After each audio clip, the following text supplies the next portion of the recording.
ठेवायचं कुठे म्हणून राधिकाने एक आयडिया काढली. आपण खीर बनवूया काय? ठरलं खीर बनवायची. आम्ही एका धर्मशाळेत मुक्काम ठोकला.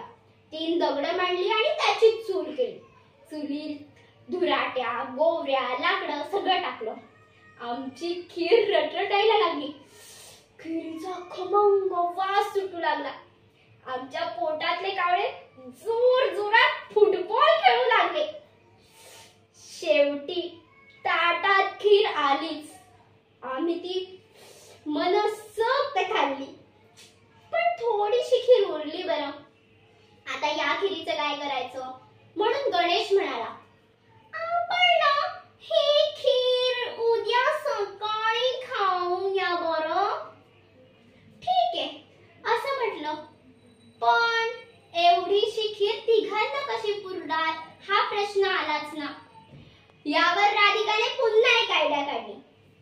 ऐका, आपण आता झोपायचं. झोपल्यावर प्रत्येकाला वाढणं काहीतरी स्वप्न पडणार. नाही पडलं तर ते पाडून घ्यायचं काय.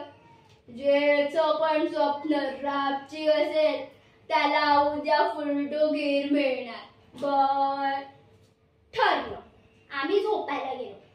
पण रात्री हळूच उठून गुपचूप मी सगळी खीर खाऊन टाकली आणि पातेलं होतं तसं झाकून ठेवून देऊन पुन्हा झोपायला गेलो. सकाळी जरा लवकरच उठले आणि मलाही उठवलं. मग काय आम्ही पटापट चुळा भरून घेतला. राधिका म्हणते कशी, चला आता सगळ्यांनी आपापलं स्वप्न सांगायचं काय. ज्याचं स्वप्न रापशिक त्याला फुलटू खीर मिळणार काय. तिनेच सुरुवात केली. हे बघा, आपण रात्री झोपलो. मध्यरात्री दारावर टकटक झाली. मी उठले. बघते तर काय, दारात सगळे पुढारीच पुढारी. माझी एकदम सन्नगली काय, एकदम सन्नगली. पण ते मला म्हणाले ना की भारताचं तुझ्याशिवाय काय खरं नाही. तूच फक्त पंतप्रधान होण्याच्या लायकीची आहेस. आधी पंतप्रधान करू आणि मग निवडून आणू.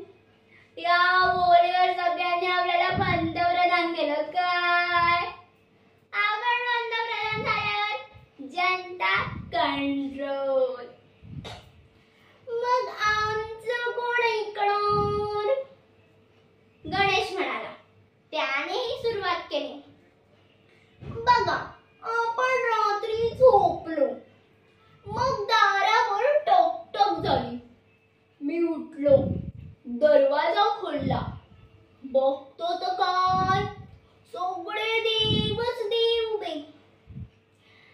पण ब्रह्मदेव मला म्हणतात कशी, आता तुझ्याशिवाय काही स्वर्गाचं खरं नाही. तूच फक्त स्वर्गाचा राजा होण्याच्या लायकीचा आहेस. हे ऐकल्याबरोबर मी पुष्पक कंपनीच्या पॉश विमानात बसून डायरेक्ट स्वर्गात.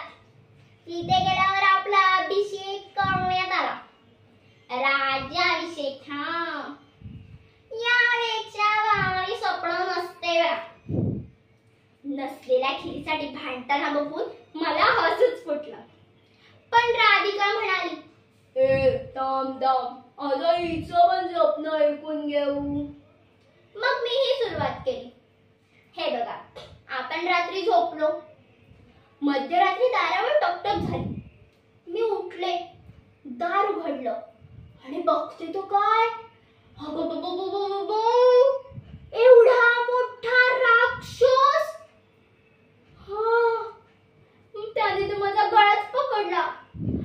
कातडी सोट्या उगारत आणि विकट हसत म्हणाला, आत्ताच्या आत्ता ती पातेल्याची सगळी खीर खाऊन टाक, नाहीतर हा सोट्या तुझ्या डोक्यातच घालेल. बापरे. मग मी घाबरले ना आणि ती पातेल्याची सगळी खीर पटकन खाऊन टाकली. असं बोलल्या बरोबर ते दोघं पहिले पातेल्याकडे पळाले. ते उघडून बघतात तर काय, पातेला रिकाम.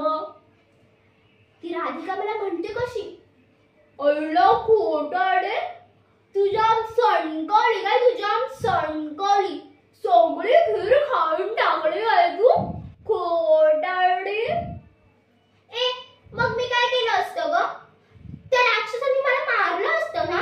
हा, तो राक्षस आला होता तर तू आम्हाला उठवलं का नाहीस? ए कसं उठवणार, सांग ना सांग. ही राधिका गेली होती तिकडे दिल्लीत पंतप्रधानांच्या जागेवर, आणि तू तर काय बोलूच नको रे, डायरेक्ट स्वर्गात इंद्रदेवाच्या जागेवर गेला होतास. मग कसं उठवणार आ सांगा? ते बिचारे त्या रिकाम्या पातेल्याकडे बघत बसले आणि मी इकडे हसत बसले.